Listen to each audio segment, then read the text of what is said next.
Taste the Daily.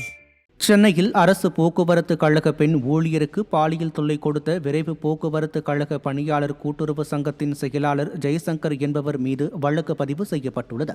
ஜெய்சங்கரின் பாலியல் இச்சைக்கு தான் சம்மதிக்காததால் அண்ணாநகர் கிளையில் பணியாற்றி வந்த தன்னை கிளாம்பாக்கம் கிளைக்கு மாற்றி பழிவாங்குவதாகவும் அவர் தொடர்ந்து பாலியல் தொல்லை அளித்து வருவதாகவும் பெண் ஊழியர் புகார் தெரிவித்துள்ளார். நிர்வாக திறனற்ற ஸ்டாலின் ஆட்சியில் எந்த தவறு செய்தாலும் எளிதில் தப்பித்துக் கொள்ளலாம் என்று நினைப்பதால் இது போன்ற அவலம் தொடர்வதாக பொதுமக்கள் குற்றம் சாட்டியுள்ளனர்.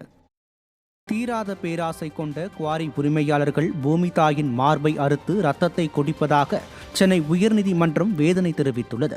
குவாரியில் இருந்து சட்டவிரோதமாக கனிம வளங்கள் எடுப்பதாக கூறி செந்தாமரை என்பவருக்கு 32 கோடியே 29,78,000 ரூபாய் அபராதம் விதிக்கப்பட்டதை எதிர்த்த வழக்கு விசாரணைக்கு வந்தது.